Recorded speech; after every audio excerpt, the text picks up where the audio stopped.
اعوذ باللہ من الشیطان اللعین الرجیم بسم اللہ الرحمن الرحیم الحمد للہ الملک الحق المبین قاسم الجبارین مبیر الظالمین مدرک الحاربین رب الشہداء والصدقین والصلاة والسلام علی سید المرسلین وخاتم النبیین ورحمت للعالمین وشفیع المذنبین والمخاطب بطاہ ویاسین ابی القاسم محمد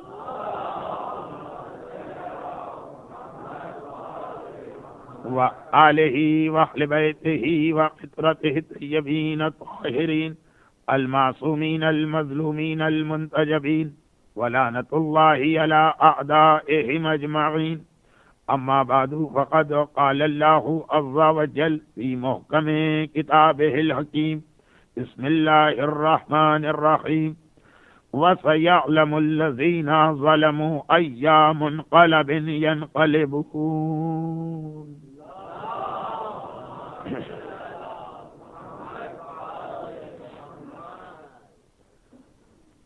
یہ خیال کرتے ہوئے چونکہ آج کی مجلس کا اختتام شب شہادت کے شروع ہو جانے کے بعد ہوگا، ابھی 7 ربیع الاول کا دن چل رہا ہے، لیکن اختتام مجلس تک کیونکہ شب لگ چکی ہوگی اور یہ شب 8 ربیع الاول کی شب ہونے کی بنا پر ہمارے 11ویں امام امام حسن عسکری علیہ الصلاۃ والسلام کی شہادت کی رات ہے، اور اسی مناسبت سے بعد مجلس تابوت یا شبیہ تابوت برآمد ہوگی تو ہمیں اپنی مجلس کا آخری حصہ انہی امام معصوم کے حالات کے حوالے سے بیان کرنا ہے، چاہے لوگوں کو پسند آئے کہ پسند نہ آئے، لیکن میرا طریقہ کار ہمیشہ یہی رہتا کہ شب شہادت کو اول تو کوشش یہ کی جاتی ہے کہ ساری مجلس اس امام کے حوالے سے ہو، اور اگر کوئی موضوع پہلے سے ایسا چلا رہا کہ اسے مکمل کرنے کے لیے ساری مجلس میں ذکر نہ کر سکے تو کم از کم مجلس کا آخری 1/3 حصہ امام معصوم، اس امام معصوم کے جس کی شہادت کی رات ہوتی اس کے حوالے سے کیا جاتا، اور چونکہ جس معصوم کی شہادت کی رات شروع ہونے والی ہے وہ ہمارے حوالے سے ایک خاص اہمیت رکھتا ہے۔ ہمارے حوالے سے مطلب یہ کہ ہم غیبت امام میں زندگی گزارنے والے، ہمارے لیے تو ساری تیاریاں کرا کے ہمارا یہی 11واں امام گیا تھا، اس لیے کہ 12واں امام اس طرح سے غائب نہیں ہوا جیسے حضرت عیسیٰ، جیسے حضرت خضر، جیسے حضرت الیاس، جیسے حضرت ادریس، ان کی طرح سے غیبت نہیں تھی۔ یہ جن انبیاء کا میں نے نام لیا، انہوں نے ایک زمانہ، ایک طویل عرصہ اپنی عمر کا ایک حصہ لوگوں کی آنکھوں کے سامنے گزارا اور پھر غائب ہو گئے۔ ہمارے زمانے کا امام اپنی ولادت کے دن سے ہی غائب ہے اور اپنی امامت کے پہلے دن سے ہی، تو وہ عوام کے سامنے آئے ہی نہیں، اس لیے ان کے زمانے کے مومنین کرام کے سارے مسائل ہمارے ان امام معصوم نے حل کیے کہ جن کی شہادت کی رات شروع ہونے والی ہے، اس لیے خاص طور پر آخر مجلس 11ویں امام کے حوالے سے ہوگی، اور درمیان مجلس بھی ایک واقعہ عمر سعد کا جب بیان کیا جائے گا تو اس میں بھی ایک چھوٹا سا ریفرنس یا تذکرہ انہی 11ویں امام کے حالات کا آئے گا۔ اب اس مجبوری کی بنا پر ہماری آج کی مجلس کا اسٹائل الٹا ہے۔ ابھی تک کتنی مجلسیں پڑھی گئیں؟ ابتدا زمانے کے امام کے حالات سے ہوتی تھی، آخری حصہ مختار نامے کا ہوتا تھا۔ آج آغاز مختار نامے سے ہو رہا ہے اور درمیان مجلس میں پھر ہمیں امام معصوم کا تذکرہ کرنا، لیکن اس تمہید کے بعد بھی براہ راست ابھی مجلس شروع نہیں کر رہا ہوں، اور ایک چھوٹی سی زحمت اس لیے دے رہا ہوں کہ واقعا میں محسوس کر رہا ہوں کہ منتظرین جو اختتام پہ کھڑے ہیں ان کے لیے مسئلہ پیش آ رہا، جبکہ آگے بہرحال تھوڑی بہت جگہ خالی ہے۔ ایک آخری مرتبہ آپ سے گزارش ہے کہ جتنا آگے آپ آ جا سکتے ہو آ جائیے، تاکہ بعد میں مجلس ڈسٹرب نہ ہو، اور باقی مومنین اس دوران درود بھیجے محمد و آل محمد۔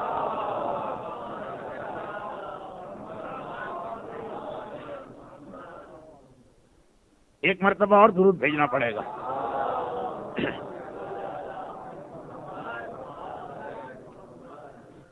سورہ مبارکہ شورى، قرآن کریم کی وہ آیت جو ہر دور ہر زمانے میں اپنی صداقتیں ہمیں دکھاتی بھی جاتی، اور یہ وہی آیت اسے غیبی ہاتھ نے اس دیوار پر لکھا تھا جو ایک چرچ کی دیوار تھی، اور اس رات کو لکھا تھا جب سہداریوں کا لٹا ہوا قافلہ قیدی بنا کر حلب کے علاقے سے گزارا جا رہا تھا۔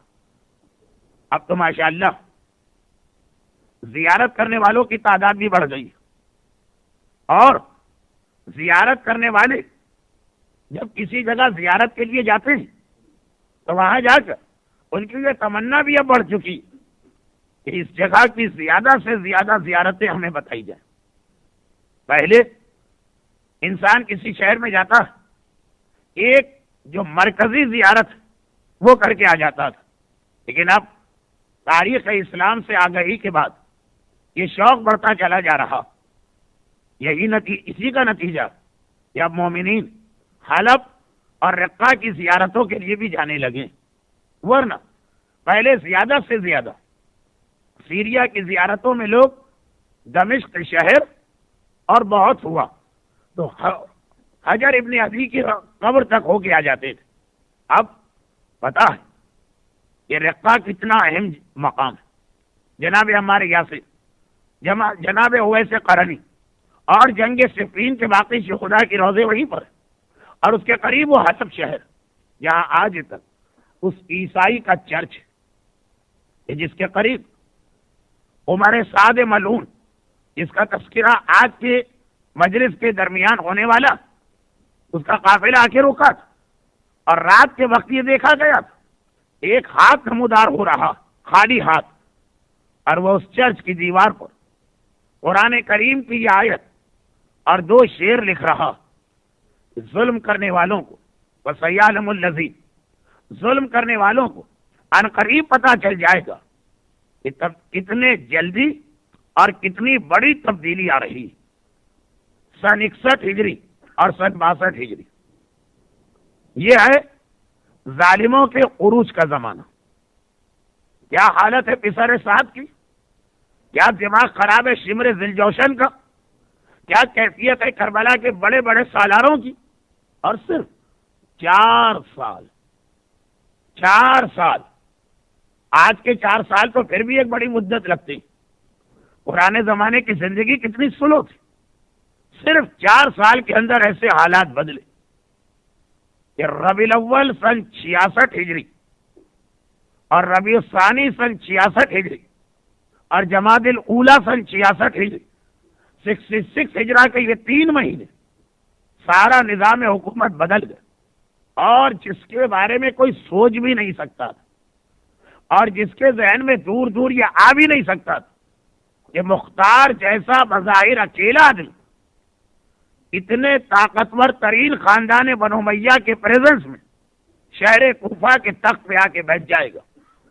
مگر مختار کوفے کے تخت پہ بیٹھے نہیں، ایسا لگ رہا ہے کہ پروردگار نے اس تخت پہ ان کو لا کے بٹھایا، اور صرف ایک کام کے لیے، چنانچہ جیسے ہی وہ کام پورا ہو گیا مختار شہید کر دیے گئے، جو تذکرہ کل رات کی مجلس کے اندر اس لیے آئے گا جب یہ موضوع مکمل ہو کہ نامکمل، ہر صورت میں کل کی مجلس اس حوالے سے آخری مجلس، لیکن یہ جملہ کہ مختار کوفے کے تخت پہ آ کے بیٹھ گئے، اس کا بہرحال ایک تھوڑا سا بیک گراؤنڈ ہے، اور یہ میں اس لیے سمجھا رہا ہوں کہ جناب مختار کی ساتھ دشمنان اسلام اور طرفداران یزید و بنو امیہ کے لیے سب سے زیادہ سخت ذات تھی کہ اس ذات نے، مختار نے، اس انداز سے ان کے کچے چھٹے کو ساری دنیا کے سامنے پیش کیا کہ وہ لوگ ہر ایک کو معاف کر سکتے ہیں، مختار کو معاف نہیں کیا جا سکتا۔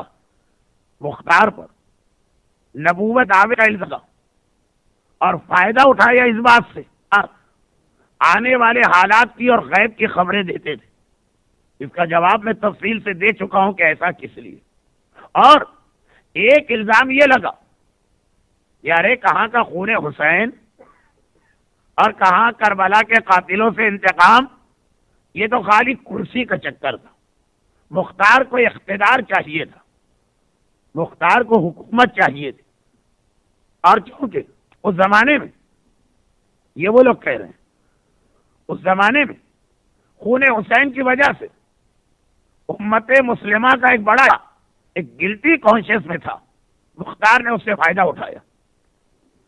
جیسے ہمارے یہاں پاکستان میں بدترین ڈکٹیٹر ضیاء الحق، کہاں کا اسلام کہاں کے مسلمان، اس کا اس سے کیا تعلق، مگر یہ دیکھا کہ یہ اسلام ایک چلتا ہوا نعرہ، اسلام کا نام استعمال کیا اپنے اقتدار کے لیے، اور باقی تو لوگ اپنے منصوبے کو اپنے دل میں رکھتے ہیں۔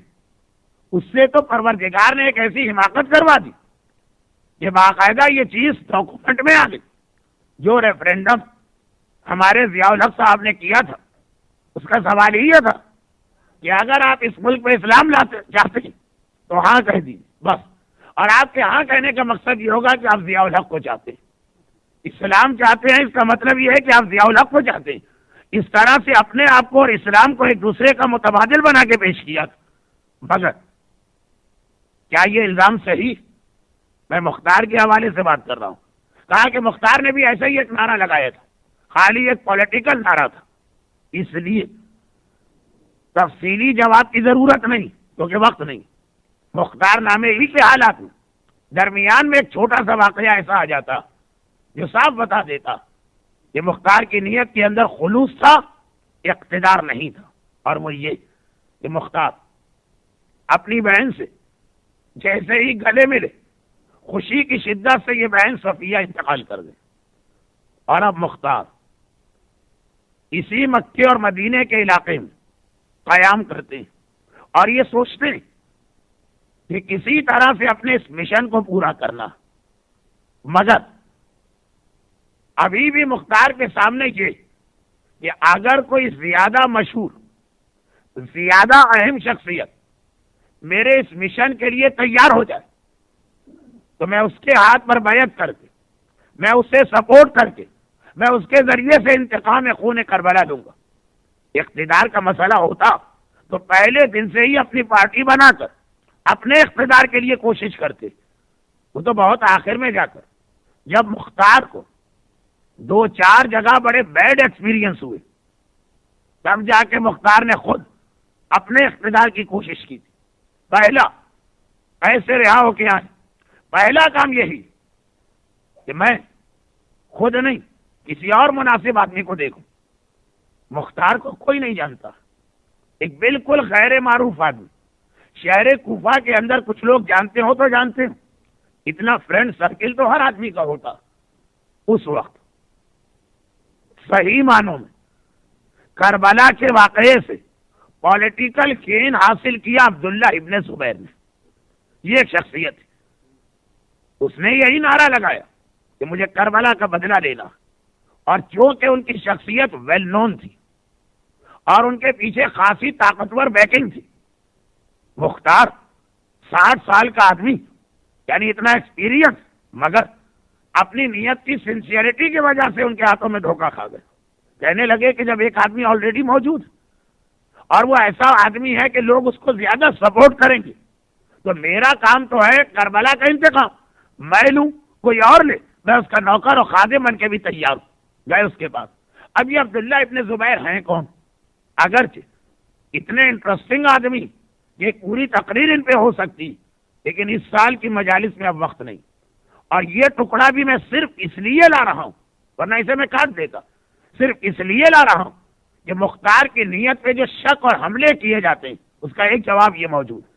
یہ عبداللہ ابن زبیر زبیر ابن عوام کے بیٹے اور ان کی ماں اسما بنت ابی بکر یعنی حضرت عائشہ کی بڑی بہن اور حضرت ابو بکر کی بڑی بیٹی وہ عبداللہ ابن زبیر کی ماں اور ان کے باپ زبیر مولا کائنات کی خلافت ظاہریہ میں طلحہ و زبیر طلحہ و زبیر طلحہ و زبیر کا لفظ بہت آتا ہے، تو ان میں جو زبیر تھے ان کے بیٹے ہیں عبداللہ ابن زبیر جو پیغمبر کے پھوپھیزاد بھائی بھی بنتے، اور ہمارے اکثر علماء کا یہ نظریہ کہ وقت آخر انہوں نے توبہ کر لی تھی، کیونکہ جنگ جمل کے درمیان جب مولا کائنات نے ان کو یاد دلایا تھا کہ تم ہمارے خاندان سے تعلق رکھنے والے پیغمبر کی وہ حدیث بھول گئے کہ جو علی کے مقابلے پہ آئے گا وہ باطل ہوگا، ایک فارمولا بنا کے پیغمبر نے دے دیا، کسی ایک یا دو کی بات نہیں،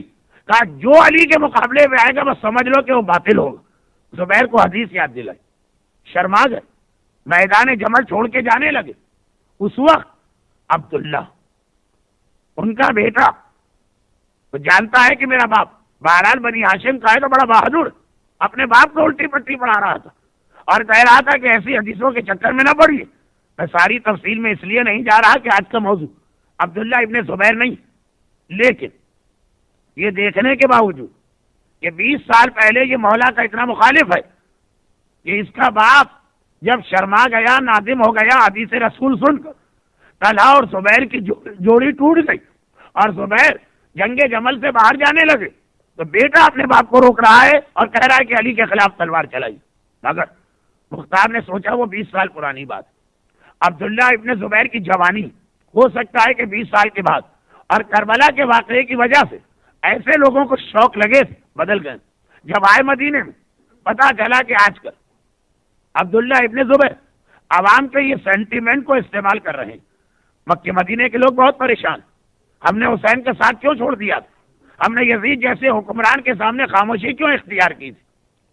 چنانچہ عبداللہ ابن زبیر کی بیعت مکے والوں نے کر دی، مختار بھی جا کے ان کے ہاتھ میں بیعت کرتے، مگر ساتھ میں یہ بھی کہتے ہیں کہ میں ایک شرط پہ آپ کے ہاتھ میں بیعت کر رہا ہوں، اور وہ یہ ہے کہ آپ کو کربلا والوں کے خون کا انتقام لینا، اور اس کے لیے میں آپ کو فل سپورٹ کروں گا، ساری قربانیاں میں دوں گا، میں آپ کی فوج بڑھاؤں گا، میں آپ کی فوج کا سالار بنوں گا، دشمنوں کے حملے میں روکوں گا، یزیدیت سے میں ٹکراؤں گا، ایک وعدہ آپ کو کرنا، یہ اقتدار میں آنے کے بعد خون حسین کا انتقام لیں گے۔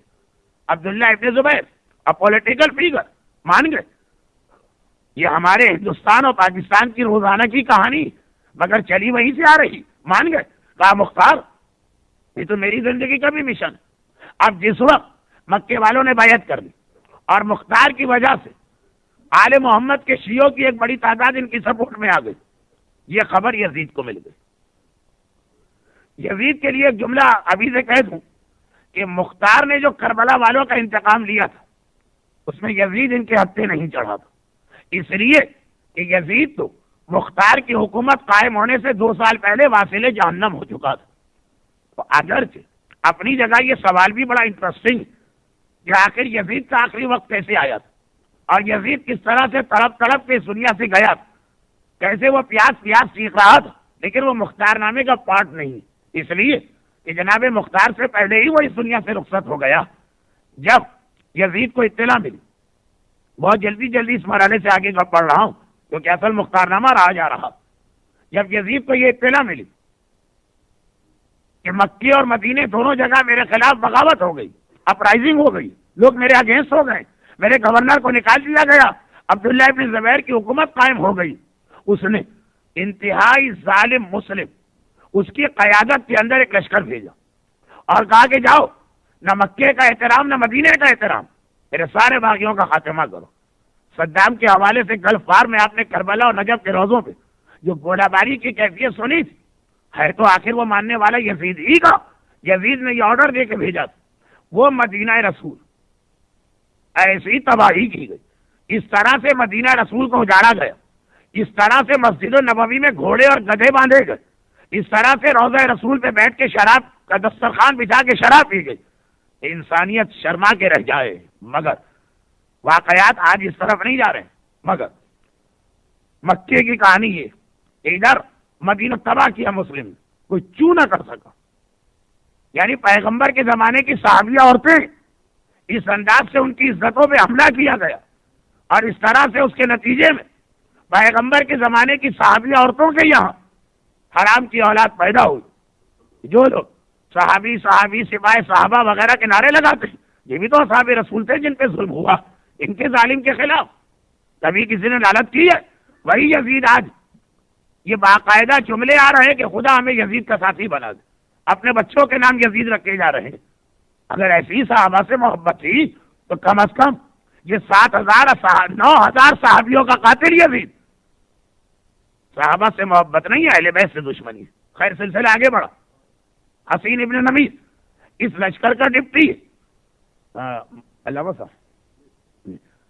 اس لشکر کا ڈپٹی مسلم مدینے سے نکلتے ہی بیمار پڑ گیا. لوگوں نے اس سے کہا کہ دیکھو تمہاری موت قریب آ رہی، تم نے مدینہ رسول کو تباہ کیا، دنیا سے جاتے جاتے توبہ کر جاؤ، شاید اللہ توبہ قبول کر لے. کہتا ہے توبہ کس بات کی؟ مدینہ تباہ کرنے کی؟ یا تو کہہ دو کہ میں مدینے کو نہیں مانتا، میں مسلمان نہیں ہوں. کہا واہ کیسے نہیں ہوں، تم سے اچھا مسلمان. ارے روضہ رسول کو تباہ کر کے مسجد النبوی میں گھوڑے گدھے باندھ کر کہا کہ ہاں تم سے اچھا مسلمان ہوں اس لیے کہ میں نے قرآن پہ عمل کیا. ہاں قرآن میں کہاں لکھا ہے کہ قبر رسول کو تباہ کرو؟ قرآن میں کہاں لکھا ہے کہ مسجدوں میں گھوڑے باندھو؟ قرآن میں کہاں لکھا ہے کہ رسول کی قبر میں شراب پیو؟ کہا قرآن میں لکھا ہے اولی الامر کی اطاعت کرو. آج کا اولی الامر یزید ہے، میں نے اس کی اطاعت کی. لیکن دلیل ہر ایک کے پاس ہوتی، اور قرآن سے دلیل. تعجب یہ ہے سر پیر کے رہ جائے انسان کہ قرآن سے دلیل لائی جا رہی ہے کہ قبر رسول میں شراب پینا جائز ہے، اس لیے کہ اولی الامر کہہ رہا. کیا کھیل کیا ہے مسلمانوں نے قرآن کے ساتھ. لیکن مر گیا ابن نمیر، کربلا میں علی اکبر کا قاتل. اس وقت اس لشکر کا خود بخود ڈپٹی تھا، چیف بن گیا. مکہ مکرمہ کو گھیرے میں لے لیا. عبداللہ ابن زبیر گھبرا گئے، حکومت کے مزے سارے ختم ہو گئے. وہ جو نشہ اڑتا ہے نا وہ کیفیت ہو گئی، جان خطرے میں پڑ گئی. بھاگ کے خانہ کعبہ میں بیٹھ گئے. مختار جتنی بھی فوج تھی اس کی مدد سے مکے کو اور خانہ کعبہ کو بچانے کی کوشش کر رہے ہیں. اسلام میں پہلی مرتبہ اس طرح سے توپوں کا استعمال ہوا کہ مکے کی پہاڑیوں پہ یہ لوگ باہر سے آ رہے ہیں نا، توپیں لگا کے خانہ کعبہ کے پردے کو جلایا گیا، خانہ کعبہ کی 2 دیواریں گرا دی گئی. جب سے اسلام آیا 2 مرتبہ خانہ کعبہ ٹوٹا، اور دونوں مرتبہ مسلمانوں کے ہاتھوں ٹوٹا. ایک یہ اور ایک 4 سال بعد حجاج ابن یوسف. خیر بات بہت لمبی ہوتی چلی جا رہی. خلاصہ یہ کہ وہ جان بچا کے خانہ کعبہ میں بیٹھے. ابن نمیر انہیں ختم کرنے کے لیے خانہ کعبہ کے اوپر گولہ باری کرا رہا، کیونکہ مختار نے مکے کا ڈیفنس تو کر رکھا مگر توپوں کا علاج وہ جو لانگ ڈسٹینس کے ساتھ وہ آگ پھینک رہا، پتھر پھینک رہا. 2 دیواریں گر گئیں، اور اب یہ لگ رہا کہ کسی وقت بھی خانہ کعبہ کا نام و نشان مٹ جائے گا. اتنے میں خبر آ گئی، اور یہ ایسی نیوز تھی کہ بس اس نیوز کی وجہ سے مکے والوں کا حوصلہ بڑھ گیا. ابھی مختار چھوٹی سی فوج کے ساتھ عبداللہ ابن زبیر و مکے کو بچا رہے، سارا مکہ نکل آیا. اور ابن نمیر کی فوج جیسے ہی یہ نیوز ان تک پہنچی ان کے حوصلے جواب دے گئے، وہ ڈیمورلائز ہو گئے، میدان چھوڑ کے بھاگ گئے. کیا خبر آئی؟ خبر یہ آئی کہ 64 ہجرہ دمشق کے اندر یزید واصل جہنم ہو گیا. یزید مر گیا، یزید مارا گیا. 14 ربیع الاول کی تاریخ بتائی جاتی ہے، مر گئے یزید. مگر مختار نامے سے باہر کا موضوع اس لیے چھوڑتا ہوں. خبر جو آئی تو اب وہ ابن نمیر کی فوج خود بھی پریشان تھی، یزید کے ڈر سے آتو رہے تھے. خانہ کعبہ کی گولہ باری برداشت نہیں ہو رہی. پتا چلا یزید ہی نہ رہا، ساری فوج ساتھ چھوڑ کے چلی گئی. عبداللہ ابن زبیر کو حوصلہ ملا. مکے والے اب تک یزید کے ڈر سے گھر میں بیٹھے تھے. یزید تو ایسا ظالم کہ جس نے خاندان رسول کو نہ چھوڑا تو ہم کیا. لیکن جب پتا چلا یزید مارا گیا سب نکلا. عبداللہ ابن زبیر کی حکومت قائم ہو گئی، یزید ہی مر گئے.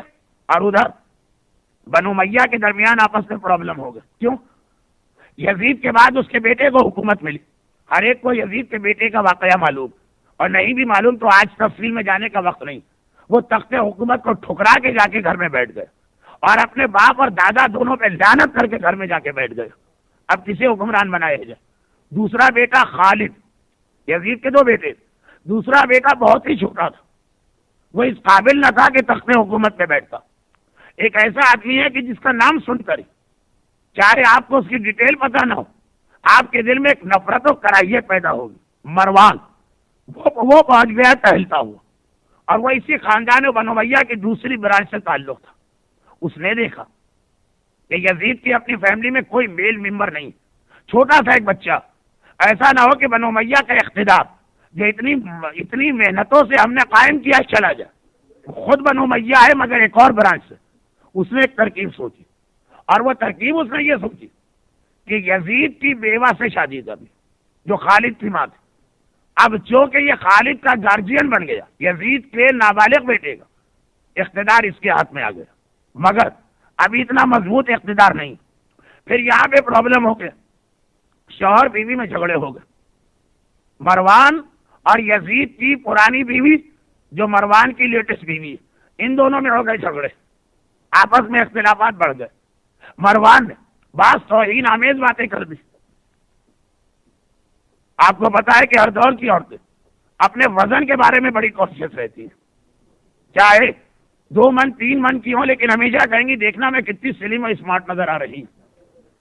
اب اس نے ایک بار مروان نے ایسا کوئی جملہ کہہ دیا اپنی بیوی کے بارے میں جو اس کی اوریجنل بیوی تو نہیں تھی نا، یہ تو مجبوری میں تخت خلافت کی وجہ سے لینا پڑ رہی تھی. چنانچہ بڑے دربار میں، گھر میں بھی نہیں، بے تکلف دوستوں میں بھی نہیں، دربار میں کچھ اس کے وزن کے حوالے سے بات کر دی. خاتون کو بڑا غصہ آیا، تھا یہ بڈھا خسٹ. چنانچہ رات کو سو رہا، اس کے منہ پہ تکیہ رکھ کے وہ عورت بیٹھ گئی، بس یہی کافی تھا. ماشاءاللہ ہیوی ویٹ تھی نا، وہ آگے ایک مرتبہ تکیہ منہ پہ رکھ کے بیٹھ گئی، وہی مر کے رہ گیا، چو بھی نہ کر سکا اس وزن کی وجہ سے. مروان اس طرح مارا گیا.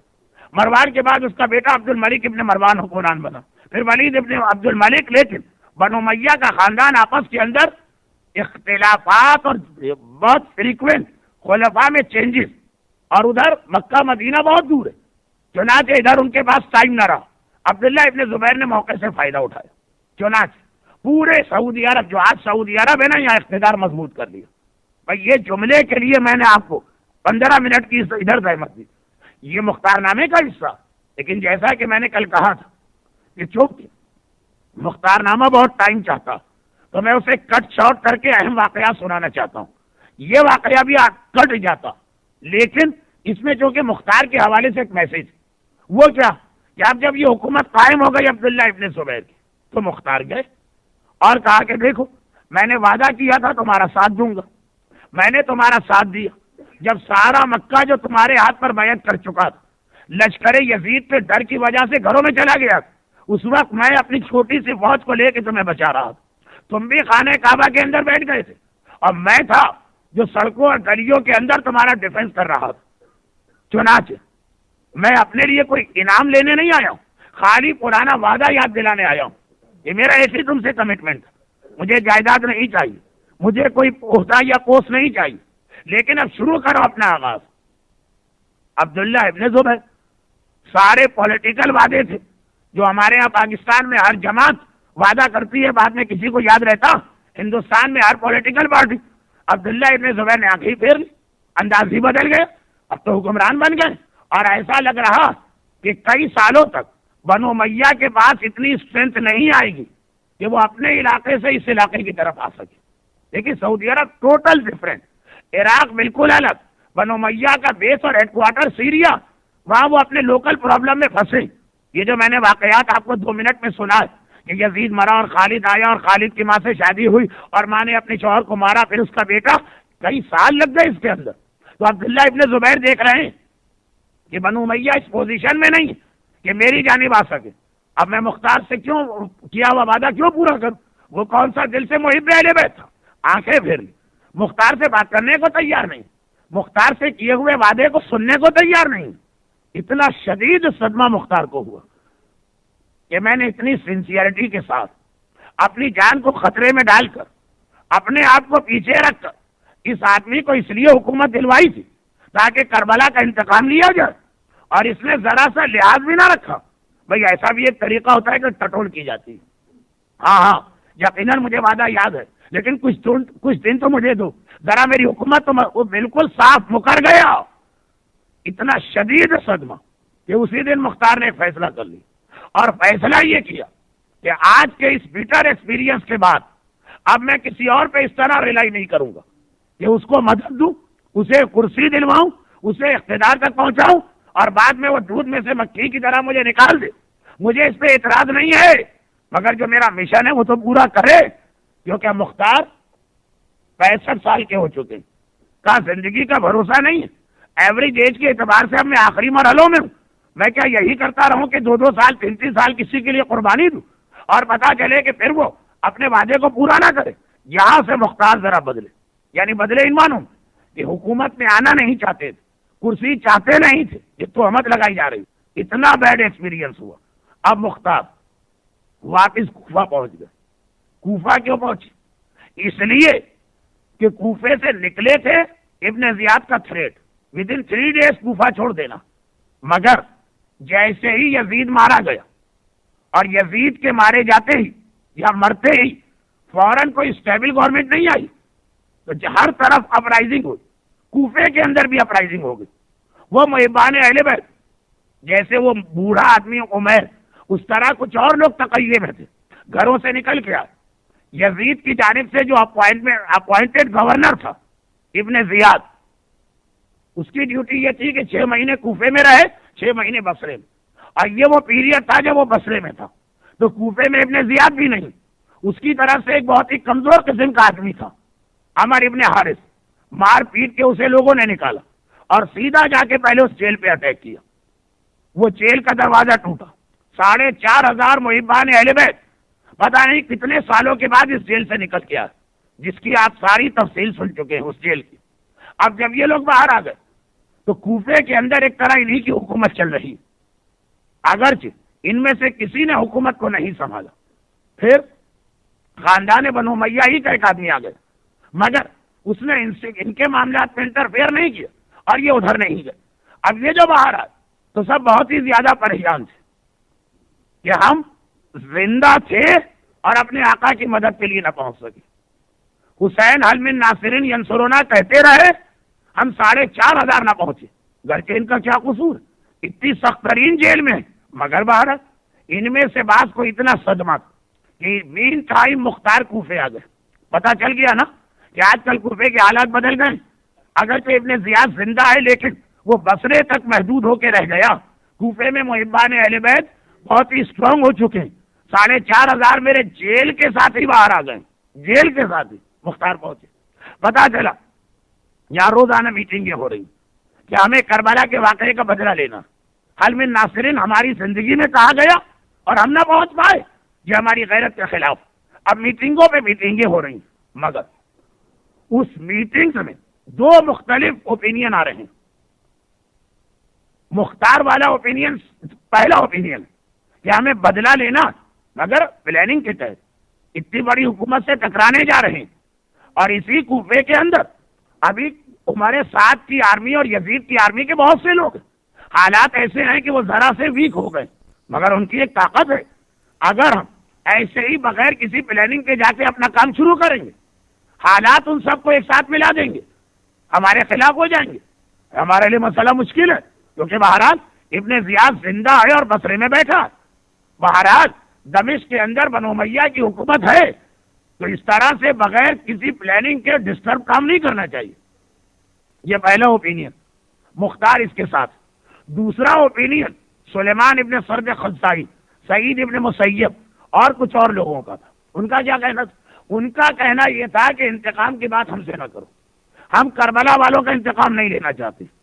کہا یہ وہ مشن جو ہماری طاقت اور کیپیسٹی سے بہت زیادہ، وہ آ کے حسین کا بیٹا لے گا، ہمیں تو خالی اپنی جان دینا ہے کہ حسین مر گئے ہم کیوں زندہ. چنانچہ پلاننگ کس بات کی؟ جان دینے میں کیا پلاننگ؟ ہمیں کسی کو نہ بنو امیہ کا اقتدار ختم کرنا، نہ ابن زیاد کو واصل جہنم کرنا ہے. ہمیں تو صرف یہ سوچنا کہ اگر ہم کربلا میں ہوتے اور حل من ناصرین سنتے تو فوراً جاتے اور اپنی جان دے دیتے. کون سی لمبی چوڑی پلاننگ کرتے؟ اب 2 اوپینین ہوگا. ایک کا کہنا ہے بدلہ لینا، ایک کا کہنا ہے فقط شہادت لینا. سلیمان ابن سرد اور ان کے ساتھ ایک بڑا تقریباً 4,000 آدمی مل گئے. بلا کا واقعہ تازہ تازہ تھا، اسی وقت ہوا تھا. کہا کہ اب زندہ رہنے کا فائدہ نہیں، ہم تو بس مرنا چاہتے ہیں اور مرنے کے لیے جا رہے ہیں. مختار نے اس سجیشن یا اوپینین کو نہیں مانا. کہا کہ نہیں، میں اس طرح کی جان دینے کو پسند نہیں کر رہا ہوں کہ خالی ہمارا خون گیا اور فائدہ کچھ نہ ہوا. اب یہ اختلاف ہو گئے اور اس وقت ایسا ٹائم نہیں ہے کہ میں سمجھاؤں کہ دونوں اپنی جگہ صحیح. بہرحال نتیجہ یہ نکلا کہ مختار گھر بیٹھ گئے. کہا کہ پہلے یہ لوگ جو جہاد کر رہے ہیں کرنے دو، ہو سکتا ہے بائی چانس یہ لوگ جیت جائے تو یہاں مسئلہ کرسی کا تو نہیں ہے نا کہ انتقام میرے ذریعے لیا جائے، میرا نام مشہور. اگر یہ جیت گئے میرا مشن خود بخود حاصل ہو جائے، اور اگر خدا نخواستہ یہ مارے گئے تو ان کا مشن تو پورا ہوگا، وہ تو شہید ہونے جا رہے ہیں، لیکن میرے پاس چانس ہوگا بعد میں تحریک چلانے کا. جگہ جگہ جگہ مختار اپنے کیریکٹر کی یہ بلندی پیش کر رہے ہیں کہ دیکھو جو کرسی کا بھوکا ہوتا، جو اقتدار کا بھوکا ہوتا ہے، اس کا یہ طریقہ نہیں ہوتا. گھر جا کے بیٹھ گئے کہ یہ لوگ نکلے 4,500. کتابوں میں انہیں توابین کہا گیا، اگرچہ یہ خود بہت ہی ڈیٹیل ٹاپک ہے کہ توابین کیوں کہا گیا، چھوڑ دیجیے، آج کا موضوع نہیں. انشاءاللہ مختار نامہ ایسا امپورٹنٹ ٹاپک کہ کبھی اور آپ کے سامنے اس کے باقی واقعات آئیں گے. فی الحال یہ لوگ گئے، خالی مرنے گئے. 64 ہجرہ میں یزید مرا، 65 ہجرہ میں یہ لوگ گئے اور جا کے ابن زیاد کے لشکر سے مقابلہ کیا اور سب مارے گئے، شہید ہو گئے. ٹوٹل لشکر شہید ہو گیا. اور اپنی جگہ وہ خوش تھے کہ فیال ہے تنی کن تو محکوم پہ ہم نے عمل کیا. کربلا والے شہید ہوئے، ہم بھی شہید ہوئے، ہمارا اور کوئی مقصد نہیں.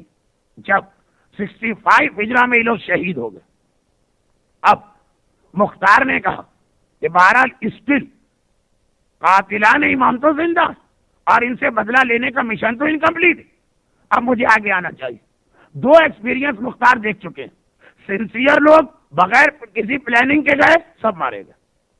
پلاننگ کے ساتھ آیا فراڈیا اور چیٹر، چنانچہ اس نے اپنا اقتدار اور کرسی حاصل کر لی اور پھر بھول گیا.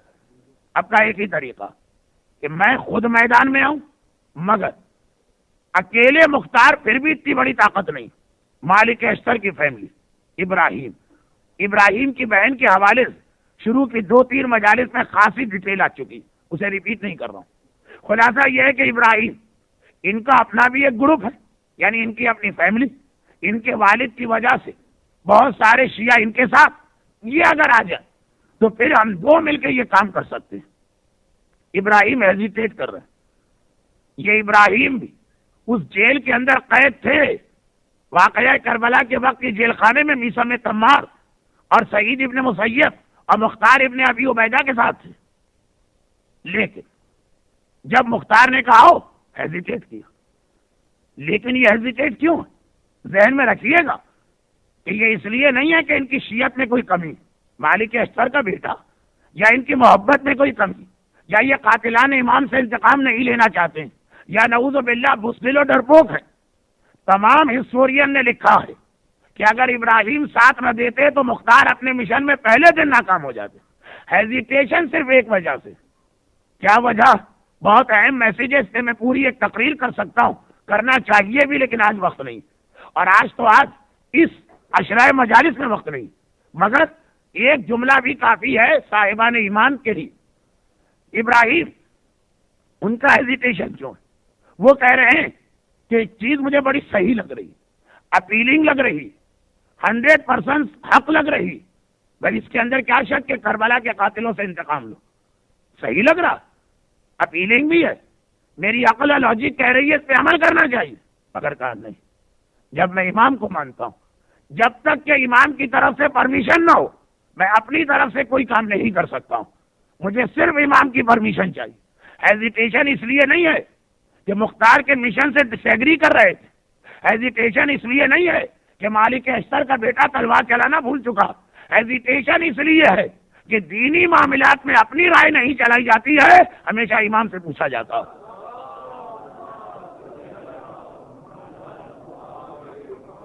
اب دیکھیے 35 40 45 منٹ کے بعد تو میں ایک جاندار سلوات کی آپ سے توقع کر سکتا ہوں.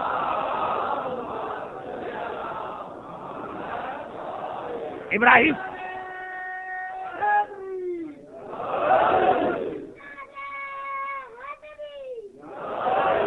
ابراہیم کہتے مختار بات صحیح ہے، لیکن بغیر امام کے میں اپنی مرضی دین میں نہیں چلا سکتا ہوں۔ دیکھیے کتنی اہم بات ہے ان لوگوں کے لیے جو ہر چیز میں میری عقل، میری لاجک، میرا تجربہ، میں یہ کہتا ہوں، میری اسٹڈی یہ کہتی۔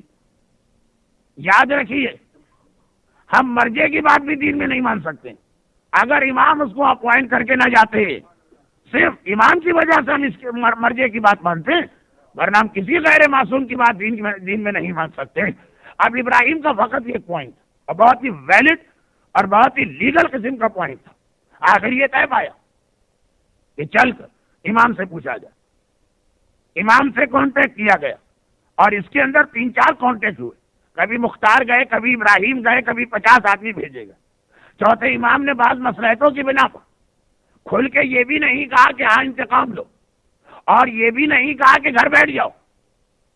پہلے تو ایک جملہ کہا بڑا مبہم، کہا اگر ہم اہل بیت کی محبت ہمارے قاتلوں سے انتقام لینے کے لیے کوئی حبشی غلام بھی میدان میں آ جائے تو سب کو اس کا ساتھ دینا چاہیے۔ لیکن ابراہیم ابھی کنفیوز، کہا مولا نے تیرا نام کیوں نہیں لیا؟ کافی تھی یہ بات، لیکن وہ ان کی احتیاط، مگر وہ والی احتیاط نہیں جو ہم میں سے بہت سو کو ہمیشہ گھر میں بٹھائے رکھتی ہے۔ مرنے مارنے کے لیے مختار سے زیادہ یہ بہتر ہے اور مختار سے بڑے کارنامے ان کے۔ کہا نہیں، معاملہ بہت اہم، اس میں خون بہانا پڑے گا، اس میں قتل کرنا پڑے گا، کھل کے اجازت چاہیے۔ دوسرا ڈیلیگیشن بھیجا گیا۔ امام نے کہا کہ اس مسئلے میں میں نے پورا اختیار اپنے چچا محمد حنفیہ کو دے دیا، انہیں اپنا نمائندہ بنایا، انہیں اپنا نائب بنایا۔ بات واضح ہوگی۔ لوگ گئے، 50 کا ڈیلیگیشن کوفے سے گیا۔ دیکھیں مختار ہر بار نہیں جا سکتے، ابراہیم ہر بار نہیں جا سکتے۔ یہ آج کا زمانہ نہیں ہے کہ ٹکٹ کٹایا اور آدھے گھنٹے میں پہنچ گئے، پرانا زمانہ۔ 50 آدمی۔ محمد حنفیہ نے کہا کہ میرے بھتیجے زمانے کے امام نے جو اختیار مجھے دیا اس کی مدد سے میں مختار کو پوری اجازت دیتا ہوں کہ جس طریقے سے ممکن ہو ہمارے خون کا اور ہمارے خاندان کے خون کا بدلہ لینا۔ 50 آدمی گھر آئے، واپس آئے کوفہ۔ مختار کو بتایا رات کا وقت ہے۔ مختار خوشی سے اچھل پڑے، نام کے ساتھ پرمیشن آئی، فوراً سب کو لے کے ابراہیم کے گھر گئے۔ آدھی رات ہو گئی، ہاتھ پہ ہاتھ رکھ کے وہیں بیعت کر لی گئی، اور نیکسٹ ڈے سے اب اس کے لیے پریپریشن شروع ہوئی، یہاں تک کہ ربیع الثانی 66 ہجری کی ایک رات آئی، اور اس رات کو مختار اپنے مشن میں اس طرح کامیاب ہوئے کہ ابراہیم کی تلوار کی وجہ سے ابن زیاد کا اپوائنٹڈ آدمی کوفہ چھوڑ کے بھاگا اور دارالامارہ کے اندر مختار آ کے بیٹھ گئے۔ نیکسٹ مارننگ پہلا جلسہ، آپ نے خود بھی محسوس کیا کہ میں نے درمیان کی بہت سی ڈیٹیل چھوڑ دی، اس میں کچھ باتیں انٹرسٹنگ ہیں، امپورٹنٹ نہیں، کچھ باتیں واقعی امپورٹنٹ ہیں، لیکن ہر چیز آج نہیں آ رہی ہے بلکہ اس سال نہیں آ رہی ہے۔ اب سنیے، اگلے دن صبح مختار نے ایک اعلان کر دیا اور کہا سنو، یہ شہر کوفہ میں نے زندگی کے 60 سال گزارے، اور میں ایک اعلان کرتا ہوں کہ آج تک اگر کسی نے مجھے نقصان پہنچایا، میری مخالفت کی، مجھ سے کوئی دشمنی، سب کے لیے میری معافی ہے، اور میں کسی سے کچھ نہ کہوں گا۔ بنو امیہ کے ہر سپورٹر کو میں معاف کرتا ہوں۔ میں یہ نہیں کہا کہ اللہ نے، یہ امام نے معاف کیا، البتہ کربلا کے واقعے میں اگر کوئی آدمی کسی طرح بھی انوالو، اسے میں نہیں چھوڑوں گا، چاہے اس کو مارنے میں میری اپنی جان چلی جائے، تب بھی میں سمجھوں گا میں کامیاب ہو گیا۔ اگر میں زندہ رہا اور اس کو مار دیا تب بھی کامیاب ہوں، اور اگر کربلا کے ظالم کو مارتے ہوئے میں خود مر گیا تب بھی میں کامیاب ہوں۔ یہ مختار نے پہلی آفیشل اسپیچ دی اور پورا کا پورا اپنی گورنمنٹ کا اصول بتا دیا۔ اگلی صبح اس اعلان کے بعد ابن زیاد کا خزانہ کھولا گیا، مگر مختار نے کہا درہم، دینار، روپے، پیسے پہ توجہ نہ دو، تو پھر یہ خزانہ کیوں کھولا گیا؟ کہا یہاں جو ڈائریز رکھی، بہرحال حکومتیں جو ہے وہ سسٹم سے چلتی، کربلا کے واقعے کی پوری ڈائری رکھی گئی تھی، یعنی جب کبھی کوئی فوج بھیجی جاتی تھی تو اس کے ساتھ 8-10 آدمی الگ سے بھیجے جاتے تھے، جن کا کام یہ تھا کہ وہ قریب کہیں اونچی جگہ پہ بیٹھ جائے، خالی لکھتے رہیں کیا ہو رہا، وہ کسی معاملے میں انوالو نہیں ہوتے۔ انہی میں سے ایک آدمی کا نام حمید ابن مسلم، جو بہت زیادہ کربلا کی روایتوں میں آتا، وہ کوئی سپاہی نہیں تھا، وہ لڑنے کے لیے نہیں بھیجا گیا تھا، وہ ہمارے ساتھ کے لشکر کا پارٹ بھی نہیں تھا، لشکر کے ساتھ الگ سے گیا تھا جو ڈائری لکھنے والے اور رپورٹ لکھنے والے، اور وہ آفیشیل رپورٹ ریکارڈ میں رکھی جاتی، چاہیے نکالو. اور اب وہ کربلا کے واقعے کے حوالے سے جتنا ڈاکومنٹس تھے وہ سب منگوائے تھے. پرانے زمانے میں بھی یہ ڈاکومنٹ کا سسٹم تھا. اب وہاں دو چیزیں ملی. نمبر ایک، وہ ساری لسٹیں ملی کہ کربلا میں کون کون گیا تھا، اور ساتھ میں وہ ڈائری ملی کہ اس میں سے کربلا میں کس کس نے کیا کیا تھا. اب مختار نے اپنی ایک ہیبٹ بنا لی جس کی وجہ سے کربلا کے بہت سارے واقعات ہمارے سامنے آئے. اور وہ ہیبٹ یہ بنائی کہ جب کبھی کوئی ظالم گرفتار کر کے لایا جاتا تھا، مختار پہلا سوال یہ کرتے تھے کہ یہ بتاؤ کربلا میں تم نے کیا کیا تھا. اچھا ابھی آپ سنیں گے، اور اگر یہ تقریریں سننے کے بعد آپ کو ذرا انٹرسٹ پیدا ہوا تو آپ مختار نامہ پڑھیں گے. گجراتی زبان میں بھی مرحوم حاجی نانجی نے بہترین طریقے سے مختار نامہ لکھا. اردو میں بھی مختار آل محمد، امیر مختار، خدائی انتقام، اور پتہ نہیں کتنے مختلف ناموں سے کتابیں.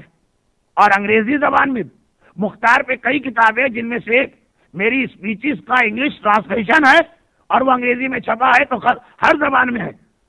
یہاں غالباً کوئی فرینچ والا تو نہیں ہے، اس لیے میں فرانسیسی کا حوالہ نہیں دے رہا ہوں، اور اصل یہ کہ دے بھی نہیں سکتا ہوں، مجھے خود بھی نہیں معلوم، لیکن گجراتی، اردو اور انگریزی کافی.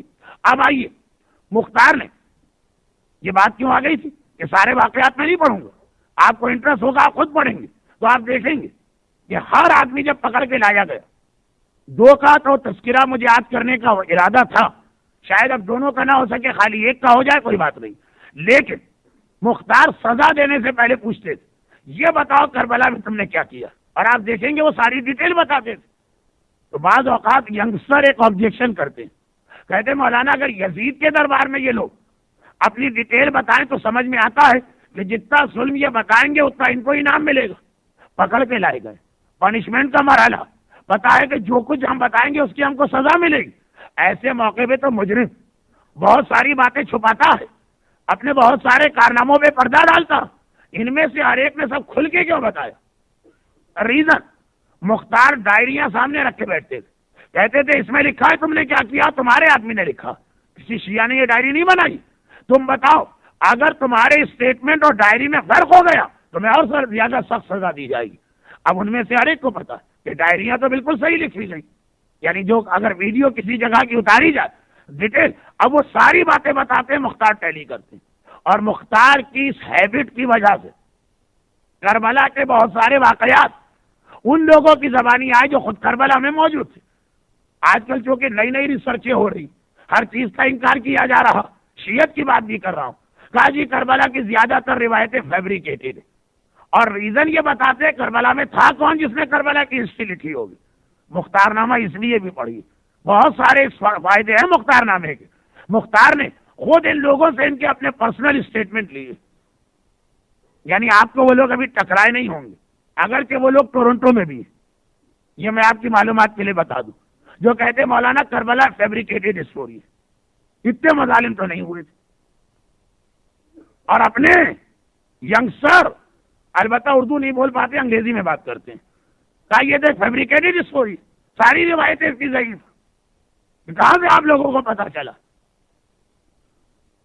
مگر خود ہمارے ساتھ کہہ رہا ہے کہ میں نے کیا کیا، اور یہ 12 امام کا ماننے والا کہہ رہا ہے نہیں بیچارہ ہمارے ساتھ کا اتنا قصور نہیں ہے.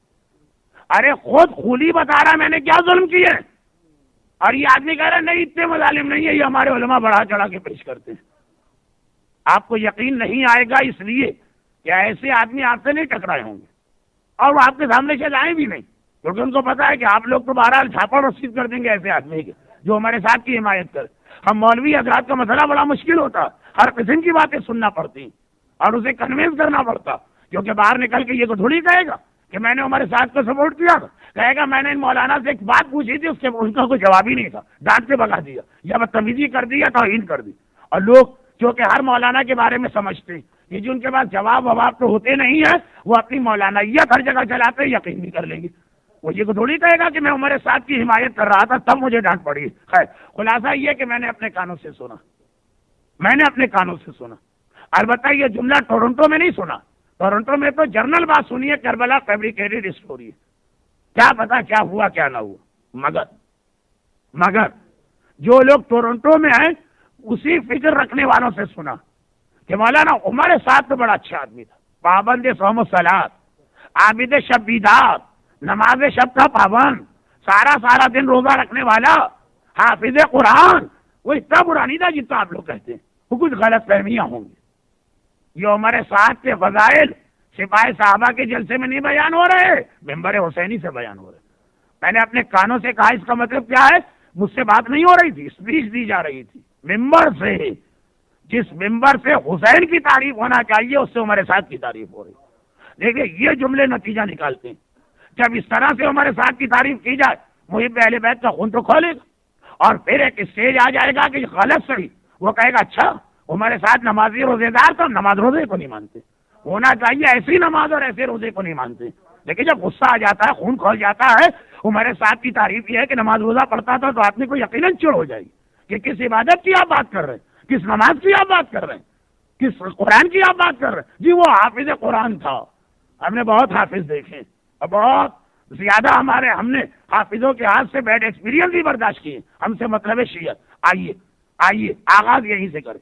اب اگلے دن لسٹیں آ گئی، ڈائری آ گئی، اور ہر آدمی سے کہا گیا کہ دیکھو اگر تمہارے اسٹیٹ میں تو تمہاری ڈائری میں فرق ہو گیا، یہ ڈائری بھی تمہارے بادشاہ کی لکھی ہوئی ہے، تو پھر زیادہ سخت سزا دی جائے گی. مگر بدقسمتی، اور یہ بہت ہی زیادہ بدقسمتی کہ ایسے حالات اور ماحول میں بھی بعض شیعان حیدر کرار مختار پہ پریشر ڈالنے لگے کہ سب کو سزا دو، فلاں کو نہ دو. وہ ہمارا دوست ہے. کیسا دوست ہے؟ وہ کربلا میں تھا اور باقاعدہ انوالو تھا. کہا کیا کرے، دوستی بہت پرانی، یقین نہیں آتا. لیکن مختار نامہ گواہ ہے اس بات کا. اور دو آدمیوں کے لیے مختار پہ بہت زیادہ پریشر پڑا. ایک حکیم ابن طفیل کے لیے. کون ہے یہ؟ جناب عباس کا قاتل. شیعہ اہل بیت نے آ کے کہا مختار باقی سب کو جہنم واصل کرو، اس کو چھوڑ دو، ہمارے پرانے بڑے ریلیشن. اور ایک عمر سعد. عمر سعد کا واقعہ اس لیے زیادہ انٹرسٹنگ ہے کہ اس سے تو مختار کا اپنا ریلیشن ہے. مختار اپنے ریلیشن کی پرواہ نہیں کر رہا. اور نہ صرف یہ کہ ایک محب اہل بیت، بلکہ خاندان اہل بیت سے رشتہ رکھنے والا، البتہ سسرالی رشتہ لیکن بہرحال رشتہ رکھنے، عبداللہ ابن جودہ ابن خبیرہ نے مختار سے آگے کہا دیکھو مختار، عمر سعد سے میرا فلاں ریلیشن ہے، چنانچہ اسے کچھ نہ کہنا. مختار تل ملا کے رہ گئے. عمر سعد کے لیے میں کوئی سفارش لا سکتا، مگر چونکہ سفارش لانے والا خاندان اہل بیت سے ایک رشتہ بھی رکھتا تھا، مختار مجبور ہو گئے. ابھی آپ دیکھیں گے ان کا اپنا پرسنل ریلیشن اس کی پرواہ نہ کی تھی. کہا اچھا، بہت مجبوری میں کہا. اور یاد رکھیے کہ جس کو پریشر کی وجہ سے مختار نے اس وقت معاف کیا، بعد میں ایسی حکمت سے کام دیا سب مارے گئے. آپ نے واقعے میں سنا وہ معلم نے کس طرح سے بعض جگہ بڑے ٹیکنیکل پوائنٹ کے ذریعے سے فائدہ اٹھایا. مختار نے فوراً تو نہیں، بہت زیادہ پریشر میں آنے کے بعد ایک کاغذ لکھ کے دے دیا. کہا کہ میں عمر سعد کو امان دیتا ہوں اور فل پروٹیکشن، بشرط یہ کہ نہ وہ اپنے گھر سے نکلے، نہ کوئی بات کرے، نہ کوئی نئی بات کرے. اور یہ ان کے حوالے کیا، آپ جانے ہمارے ساتھ جانے. چھوڑا نہیں مختار نے. ابھی آپ دیکھیں گے. اچھا ابھی دوران ایک اطمینان تو ہو گیا کہ یہ آدمی کہیں بھاگ کے نہیں جا رہا، اس کی وجہ سے اب یہ گھر میں ہی بیٹھے گا. اس میں خاص تھا گھر سے نہ نکلے گا. چنانچہ ابھی پہلے دوسروں کو پکڑو جو بھاگنے کی فکر میں، کئی آدمی مارے گئے جن کا تذکرہ کل آئے گا. لیکن جب 8 10 15 بڑے مار دیے گئے اور ذرا مختار کو اطمینان ہوا، مختار ان کے بارے میں زیادہ پریشان تھے کہ وہ بھاگ نہ جائے. اس کے بارے میں سامان نامے سے ایک فائدہ یہ ہوا کہ یہ پتہ چل گیا گھر میں بیٹھا ہوا ہے. جب وہ ان سے فارغ ہو گئے مختار، جس کے اندر شمر کا نام بھی ہے، خلی کا نام بھی ہے، حکیم ابن طفیل کا نام بھی، سب بڑے مارے گئے. اب ایک دن مختار نے کہا کہ اب میرا ارادہ کہ اس آدمی کو قتل کروں کہ جس کے پیر بڑے، آنکھیں اندر کو دھسی ہوئی ہیں، ہونٹ موٹے ہیں، اور اس کے قتل سے اللہ، رسول، اہل بیت اور ملائکہ خوش ہوں گے اور صاحبان ایمان عید منائیں گے. بس کچھ نہیں کہا. نہ نام نہ رشتہ نہ کوئی اور اشارہ پر اتنی باتیں کہیں، مگر جو شکل و صورت کی کیفیت بتائی ہے وہ ایک ہی آدمی پہ پھر اتر رہی ہے۔ اور اس وقت مختار نے کہا جب عمر سعد کے کچھ چاہنے والے آئے ہوئے تھے دربار میں، کیونکہ مختار نے کہا تھا نا شیعہ سنی مسئلہ نہیں، بنو امیہ کے سپورٹر کو بھی معافی ہے، پر کربلا والے کسی آدمی کو معافی نہیں۔ تو بہت سے آگے بیٹھتے تھے، جا کے فوراً عمر سعد کو خبر دی، عمر سعد غضب ہو گیا۔ مختار نے آج تیرا حلیہ بتا کر کہا کہ وہ تیرے پیچھے لگ جائے گی، یعنی مختار نے ایسا ایٹماسفیئر بنایا کہ اس طرح سے عمر سعد کو خبر ملی کہ وہ گھبرا گئے، اور اس نے سوچا بھائی مختار حکمران ہے، اگرچہ وعدہ کیا لیکن اپنا وعدہ توڑ لے، میں کیا کروں گا، بھاگ چلو۔ کدھر سے بھاگ کے جائیں؟ اچھا کیونکہ ماننے والے بھی ان کے ہیں جو بھاگنے کے عادی تھے، تو کوئی زیادہ مسئلہ مشکل بھی نہیں تھا، کہا بھاگ چلو۔ لیکن خالی نام ایک جیسا ہونا کافی نہیں ہے، کچھ اور صلاحیتیں بھی ہونی چاہیے۔ اب بھاگ تو چلو، لیکن بھاگنے کے لیے بھی بہرحال جس کے پاس جتنا زیادہ ایکسپیرینس ہوتا ہے اتنے آرام سے بھاگتا۔ عمر سعد کو راستہ نہیں مل رہا، اطلاع ملی کہ مختار نے ہر گلی میں اس طرح سے پہرا لگا دیا کہ عام راستوں سے تو نہیں جا سکتے۔ اب اگر کوئی ایسا جاننے والا ہو جو بہت چھوٹی چھوٹی اسٹریٹس کو جانتا ہو، آپ کو معلوم ہے کہ آپ اس شہر کے عادی، عام راستے آپ جانتے ہیں، لیکن اس علاقے کا رہنے والا اگر کبھی ٹریفک جام ملا ہائی وے پہ آپ کو ایسی گلیوں سے لے جائے گا، آپ بھی حیران ہوں گے، چاہے آپ کا اپنا شہر کیوں نہ ہو۔ عمر سعد کسی نے کہا کہ مالک نام کا آدمی وہ کوفے کی گلیوں کے ایک ایک تفصیل سے واقف۔ مختار نے عمر سعد نے بلایا، 400 دینار جو بہت بڑی رقم ہے اس زمانے میں، طے پائی۔ اس نے کہا کہ میں آدھی رات کو آپ کو ایسی گلیوں سے لے جاؤں گا کسی کو پتہ بھی نہ چلے گا۔ عمر سعد نے یہ نہیں بتایا میں کیوں جا رہا ہوں، کہا بس میں اپنے گھر سے نکلنا چاہتا ہوں، میری خواہش ہے کوئی جاننے والا مجھے نہ دیکھے، تو ٹھیک ہے ایسے راستے جانتا ہوں۔ آدھی رات کو یہ اس کے ساتھ چلے اور وہ گلیوں سے اور بیک اسٹریٹ سے لے کر کوفے کے آخری محلے میں پہنچا۔ جب وہاں پہنچا تو عمر سعد کا کوئی غلام جو دن بھر کام کرتا تھا رات بھر چھٹی ہوتی تھی وہ آتا نظر آ گیا، حیران ہو گئے، آقا آدھی رات کو آپ یہاں کہاں ہیں؟ عمر سعد نے کہا مجھے کوفے سے نکلنا اور یہ آدمی مجھے راستہ بتا رہا۔ غلام نے کہا یہاں تک کے راستے تو پھر بھی بیک اسٹریٹ سے، لیکن جو کوفے کی آخری سرحد ہے جہاں چاروں طرف دیوار، وہاں نکلنے کا کوئی راستہ نہیں ہے، جو بیک اسٹریٹ والے وہاں بھی پہرا لگا ہوا ہے۔ اور دیکھیے آپ کو مختار نے لکھ کے دیا تھا گھر سے نہ نکلے اور کوئی نئی بات نہ کرے، آپ گھر سے بھی نکلے، یہ ایک نئی بات بھی تھی کہ بھاگ رہے ہیں، آپ نے خود ہی اپنا امان نامہ توڑ دیا، اب تو مختار کو بہانہ مل گئے۔ مالک جو اس کے ساتھ آ رہے کان کھڑے ہوئے، کیا کہہ رہے ہو؟ مختار کیا مختار؟ کیسے مختار کا کیا انوالومنٹ؟ کہا کہ مختار کا یہ مسئلہ ہے کہ مختار سے بچ کے جا رہے۔ اس نے سر پیٹ لیا، کہا کہ اگر مجھ سے گائیڈنس لینا تھی تو مجھے پورا واقعہ تو بتایا ہوتا، میں تو سمجھا آپ اپنے جاننے والوں سے چھپ کے جا رہے ہیں۔ بھائی کچھ علاقے ایسے ہوتے ہیں جہاں جانے کے لیے آدمی ذرا جاننے والوں سے چھپ کر ہی جاتا ہے، کچھ ہوتی ہے ایسی جگہ۔ کہا کیا جان، میں تو سمجھا وہاں جا رہے ہیں، اگر آپ کہہ دیتے کہ مختار کے سپاہیوں سے بچنا میں وہیں منع کر دیتا، کیونکہ تو مجھے بھی پتا کہ جو آخری مکانات ہیں وہاں سے آگے کوئی راستہ نہیں ہے، وہاں تو مختار کے سپاہی ہے۔ میں تو یہی سمجھ رہا تھا کہ سپاہیوں سے ڈر نہیں ہے، جاننے والوں سے ڈر ہے، وہ تو مجھے بھی نہیں معلوم، ہے ہی نہیں کوئی راستہ۔ اب برا پھنسا ہمارے ساتھ، خود گائیڈ کہہ رہا ہے کہ آگے راستہ نہیں ہے، سپاہیوں کے بیچ میں سے جانا تھا، وہ میں آپ کو لے جاتا اگر سپاہیوں کا مسئلہ نہ ہوتا۔ لیکن یہ تو آپ نے عجیب بات کہی کہ آپ مختار ہی کے سپاہیوں سے بچنا چاہتے ہیں۔ اور غلام نے بھی کہا ابھی رات ہی ہے، اندھیرا ہے، جلدی سے واپس چلے جائیے۔ عمر سعد گھر میں آ گیا، اگلی صبح دربار لگا۔ مختار کا اسپائس سسٹم بھی بہترین تھا۔ پہلا جملہ کا الحمدللہ، جسے میں نے امان نامہ لکھ کر دیا، اس نے خود اپنے امان نامے کو توڑ ڈالا۔ وہ کل رات کو گھر سے نکلا تھا، یہاں سے بھاگنے کی کوشش کر رہا تھا، اب میرے اوپر اخلاقی اعتبار سے بھی کوئی بائنڈنگ نہیں، نام ابھی بھی نہیں لیا۔ کل بھی اس طرح کا ایٹماسفیئر بنایا، آج بھی جیسے ہی یہ کہا فوراً خبر پہنچ گئی ہمارے ساتھ کے پاس۔ ایک بار وہ اپنے اسی پرانے دوست کے پاس گیا اور کہا کہ بھائی دوبارہ میری ہیلپ کرو۔ اچھا وہ آدمی اس وقت تو اس نے ہمارے ساتھ کو سپورٹ کر دیا تھا، لیکن بعد میں وہ بھی پچھتایا کہ میں محب اہل بیت، میں شیعہ، میں نے کیا غلطی کی۔ اب جو آیا تو ڈانٹ کے کہا نکل جا، اتنی مشکل سے اپنے ایمان کو میں نے خطرے میں ڈال کے تیری سفارش کی اور تو نے اس کا بھی خیال نہ رکھا۔ اب میں اس پوزیشن میں بھی نہیں ہوں کہ مختار سے کوئی بات کروں. عمر سعد گھر میں آیا اور وہ سہارا لے لیا جس کو وہ نہیں لینا چاہتا تھا، کیونکہ اس کو اندازہ تھا کہ اس سے کام نہیں بنے گا، لیکن اب مجبور. ڈوبنے والا تو تنکے کو بھی پکڑ لیتا. کیا سہارا لیا؟ اس کی اپنی بیوی مختار کی سگی بہن ہے. 2 بہنیں مختار کی تھی، ایک عبداللہ ابن عمر اور ایک خود پسر سعد. دیکھیں پہلی مرتبہ بھی بیوی سے نہیں کہا تھا، معلوم تھا کہ مختار کی بہن آسانی سے نہیں مانے گی. دوسرے ذریعے ڈھونڈے، اب کچھ نہ بچا. بیوی کے پاس آیا اور کہا مختار تیرا سگا بھائی.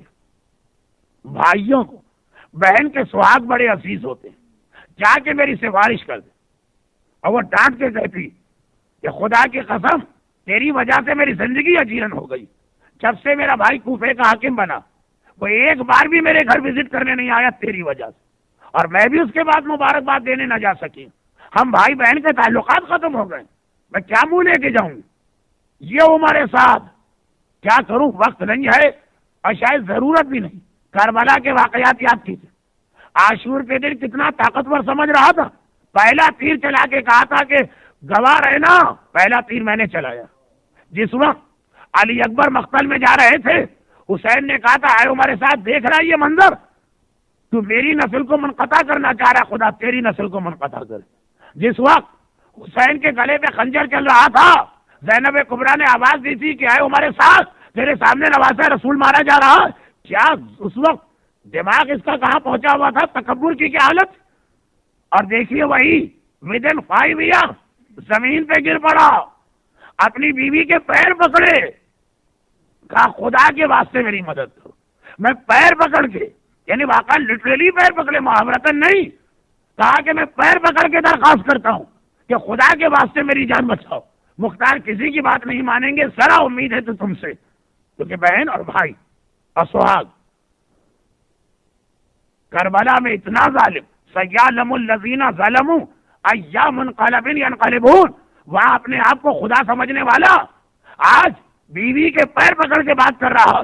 آج شاید یہ بات اتنی عجیب نہ لگے، بہت سے لوگ یہ حرکتیں کرتے ہوں گے، لیکن 1400 سال پہلے عرب کے اس ماحول میں جہاں عورت پیر کی جوتی تھی بہت بڑی بات ہے. اور ایسے مغرور آدمی کے لیے مجبور ہو گئے، اور شاید مجبور نہ ہو، ایک راستہ نکل آیا گھر سے نکلنے کا.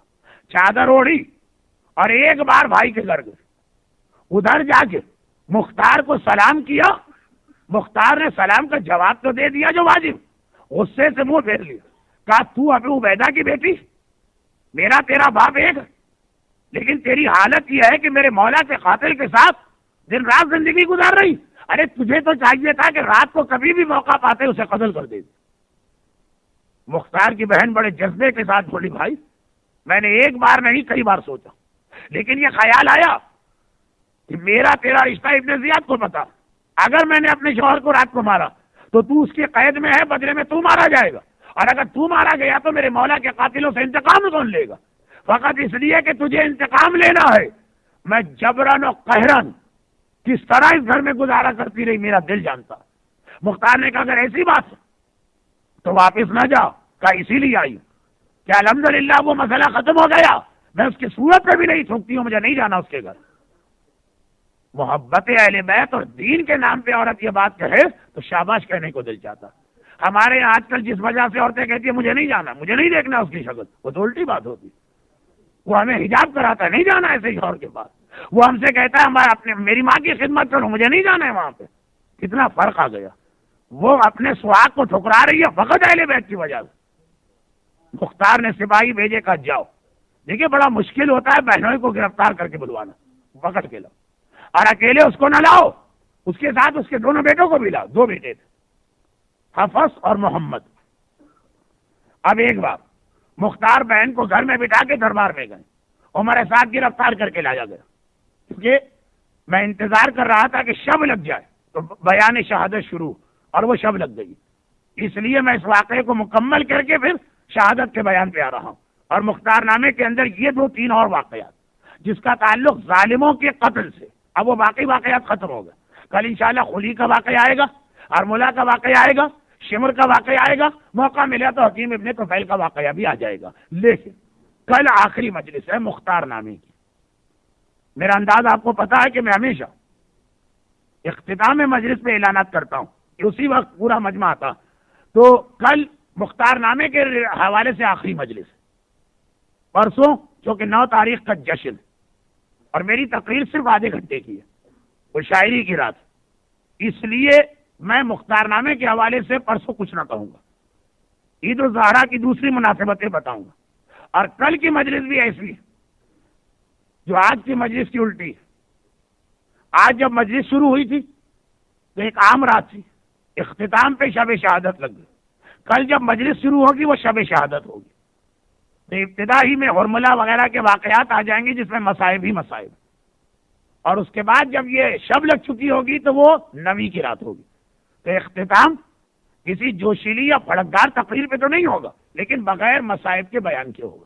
مصائب شروع میں آ جائیں گے، تقریر آخر میں، جیسے محفلوں کی تقریر ختم ہوتی. یہ میں نے ابھی سے بتا دیا اس لیے کہ میں نے یہ دیکھا اور سنا کہ بعض اداکاروں میں کل تابوت برآمد ہو رہا، کل شہادت کی رات، کل شہادت کی مجلس ہو رہی.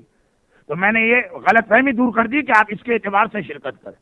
یہاں اس لیے آج شبیہ تابوت، اس ذاکر کا بھروسہ نہیں. اگر کل واقعا ہم لوگ شبیہ تابوت رکھتے اور میرا بیان ذرا کچھ لمبا ہو جاتا اور شب لگ جاتی نمی کی تو کتنا عجیب لگتا کہ تابوت نکل رہا ہے. لوگ ان لوگوں سے ملا رہے تھے کہ شاید یہ ان کا تابوت نکالا جا رہا ہے. یہ خود ایک توہین امام ہو جاتی. آئیے آج کی بات مکمل کی جائے. شب لگ چکی ہے شہادت کی. تو خلاصہ یہ، اب ایک عجیب جملہ سنیے گا. میں کہتا ہوں یہ جملہ وہ ہے کہ واقعاً آدمی اس جملے کو اپنا عقیدہ بنانے سے پہلے مر جائے تو بہتر ہے.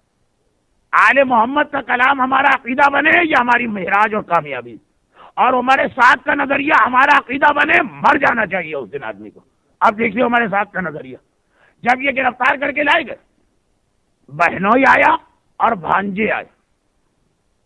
ہمارے ساتھ سے مختار نے کہا ہے ہمارے ساتھ بڑے مظالم کر لیے، اللہ نے تیری رسی کو جتنا ڈھیل دینا تھی ڈھیل دے دی، آج تجھے قتل کیا جائے گا. صرف اتنا بتا دے کہ میں نے سنا کہ جس رات کو تجھے آفر کی گئی تھی ابن زیاد کی طرف سے کہ کربلا چلے جا. وہ واقعہ ہر ایک کے ذہن میں ہے، لیکن بچوں کے لیے تھوڑا سا کہنا پڑے گا. شاید اس پہلے والے جملے کی وجہ سے بعض نوجوان یہ کہنے لگے کہ بیچارہ بڑا اچھا آدمی تھا. کیا جملہ تھا کہ جب ابن زیاد کو لشکر کے لیے کچھ سپہ سالار چاہیے تھا تو کہا کہ آدمی ذرا نامی گرامی ہو، اس کا اپنا ایک اچھا بیک گراؤنڈ ہو. عمر سعد کا باپ کیونکہ صحابی رسول اور فاتح ایران کہلاتا ہے سعد ابن ابی وقاص، یہ سب سے بہتر نظر آیا. ایجنٹ بھی ہے، اپنا ایک بیک گراؤنڈ صحابیت کا بھی رکھتا ہے، ذاتی طور پر بھی اس کی اپنی ایک شہرت ہے. کہا کہ تم کربلا چلے جاؤ اور میرے لشکر کے لیڈر بن جاؤ، کمانڈر ان چیف. کہا کہ کربلا میں کون ہے؟ کہا حسین نواسہ رسول. ارے اس وقت سر پیٹ لیا، اتنا بڑا گناہ مجھ سے کروا رہے ہو، قتل حسین اور میں جاؤں؟ کاش اس سے پہلے مجھے موت آ جائے. یہ کہہ کے گھر آ گیا. ابن زیاد غصہ نہیں آیا، مسکرا دیا. درباریوں نے کہا کہ بھائی ایسا آدمی آپ کے سامنے ایسے جملے کہہ کے گیا اور آپ نے اسے جانے دیا اور مسکرا رہے ہیں. کہا کہ ان کی ایک ایک رت کو جانتا ہوں، دیکھ لینا صبح واپس آئے گا. اور رات کے وقت ایک خط اور ایک بوری بھیجوا دی. بوری بھری تھی اشرفیوں سونے اور چاندی سے. خط یہ تھا کہ اے ہمارے ساتھ اگر میری بات مان لے تو تیری سب سے بڑی تمنا ہے تجھے رائے کا گورنر بننا. یہ عہدہ بھی دیا جائے گا، یہ سونے سے بھری ہوئی بوری بھی دی جائے گی، اور اگر نہیں مانے تو کچھ نہیں ہوگا اور آدمی مل جائیں گے اس کام کے لیے. اب بڑی مشکل رات ہمارے ساتھ میں گزری، ساری رات جاگا، فیصلہ نہیں کر پا رہا تھا کہ میں کیا کروں. اگلی صبح کو پہنچا تھا اور کہا تھا کہ ابن زیاد رات بھر میں نے غور کیا، اب میں اس نتیجے پہ پہنچا ہوں کہ اس سے واجب القتل ہے، اس لیے یہ فریضہ مجھے انجام دینا. ہمارے ساتھ رات بھر کیا کرتا رہا تھا؟ رات بھر پریشان تھا. عربوں میں شاعری بہت چلتی تھی تو وہ پریشان بھی تھا تو اپنی پریشانی شاعری میں بیان کروا. مختار کو اپنی بہن کے ذریعے اطلاع تو تھی. کہا کہ آج یہ بتا کہ تو اس رات کو ساری رات کیا شعر کہتا رہا. کہا کہ اے حاکم اب اس بات چھوڑیے، رات گئی بات گئی. کہا نہیں گئی، نہ رات گئی نہ بات گئی، تجھے دہرانا پڑے گی.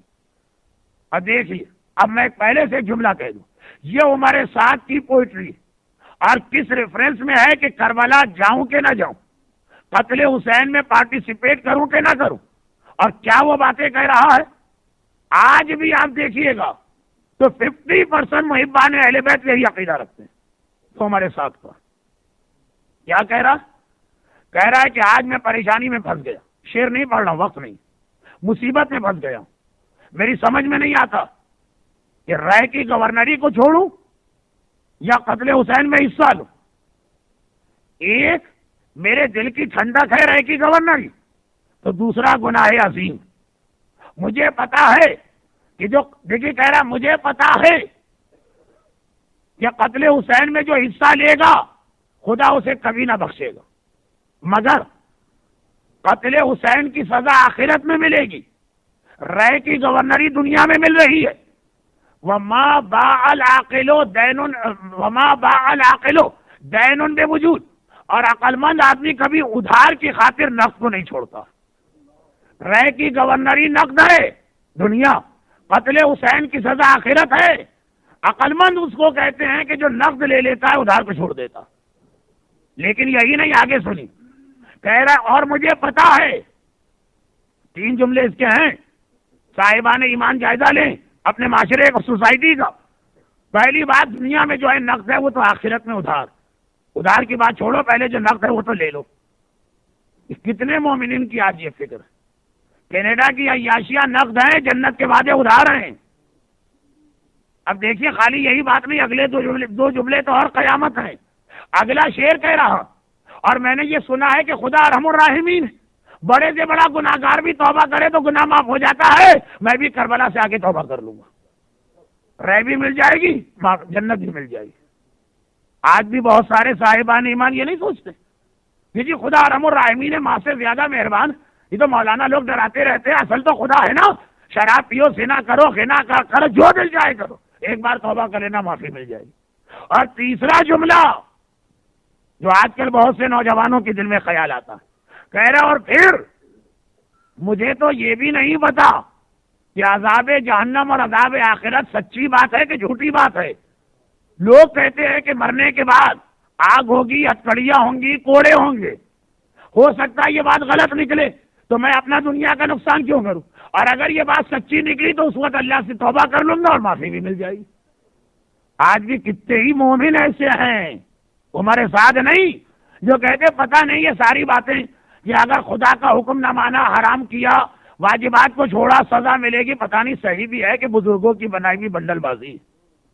میں کھلی بات کہہ رہا ہوں، جو بچے نوجوان کے ذہن میں بات آتی، پتہ نہیں اس میں حقیقت ہے یا نہیں، اور اگر حقیقت ہے تو وہ ارحم الراحمین کیسے ہم کو سزا دے سکتا، وہ تو ماں سے زیادہ مہربان۔ اہل بیت کے یہاں دعائے کمیل سے صحیفہ کاملہ تک، اور دعائے عرفات سے لے کے 11ویں امام کی سیرت تک، معصوم ہونے کے بعد رونا ہے، ڈرنا ہے، عذاب ہے، معصوم ہونے کے بعد۔ اور عمر سعد کے یہاں گناہ کر کے ایسی ڈھڑائی ہے کہ بڑے سے بڑا گناہ کر لو، توبہ کا دروازہ تو کھلا ہے، وہ ارحم الراحمین نے معافی ہو جائے گی۔ اور پتہ نہیں معافی کی ضرورت بھی پڑے کہ نہ پڑے، یعنی مرنے کے بعد کوئی عذاب ہے بھی کہ نہیں ہے، اس کا بھی ابھی پتہ نہیں۔ وہ عمر سعد کی سیرت ہے، جان بوجھ کے گناہ کرو، آخرت کے عذاب کے بارے میں شک میں رہو، اور پھر یہ کہو کہ ارحم الراحمین معاف کر دے گا۔ اور یہ خاندان اہل بیت کی سیرت و سنت ہے کہ معصوم ابن معصوم آئے تطہیر کی طہارت کے بعد بھی میرے مولا سے لے کے 11واں امام تک ہر ایک آخرت کے عذاب کو یاد کر کے رویا بھی، ڈرا بھی اور ڈرایا بھی۔ درود بھیجے محمد۔ 2 پیرالل سیرتیں ہیں آپ کے سامنے۔ دعائے کمیل کا ترجمہ سنا ہے کبھی آپ نے؟ کیا ہے اس کے اندر؟ میرے مظلوم امام کی دعائے عرفات، عاشور سے لے کے بلکہ پہلی محرم سے 8 ربیع الاول، یہ آ گئی الوداعی شب، یہ آخری شب ہے غم حسین کی، 8 ربیع الاول تک حسین کا غم کرنے والوں حسین کی دعائے عرفات کبھی پڑھی ہے؟ حسین کے وارث سجاد کو پرسہ دینے والوں صحیفہ کاملہ کی دعائیں کبھی سنی ہیں؟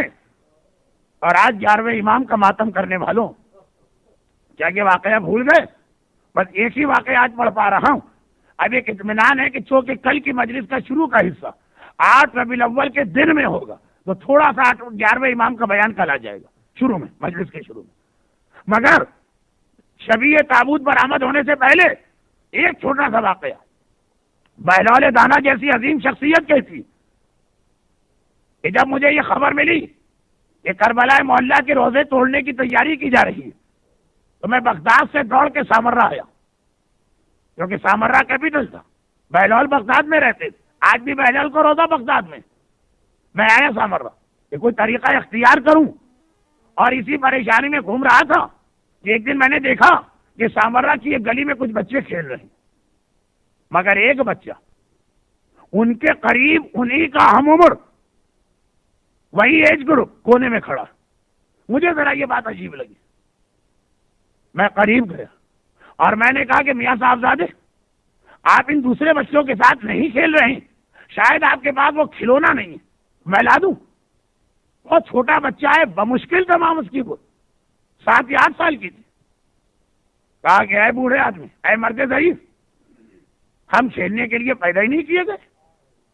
8 سال کا بچہ ہی جملہ کہے چونکے گا آدمی، بہلولے کا تو پھر اس لیے پیدا ہوئے۔ قرآن کی وہ آیت پڑھی جو ہمارے اور آپ کے لیے ہے، امام اپنے لیے نہیں کہہ رہے، انسانیت کے لیے کہہ رہے۔ افحسبتم انما خلقناکم عبثا وانکم الینا لا ترجعون، اے انسانوں تم نے کیا سمجھا؟ کیا دنیا میں تمہیں کھیل کود کے لیے بھیجا گیا؟ اور کیا تمہیں ایک دن پلٹ کے خدا کو منہ نہیں دکھانا؟ کہا کہ ہم کھیل کے لیے پیدا ہی نہیں کیے۔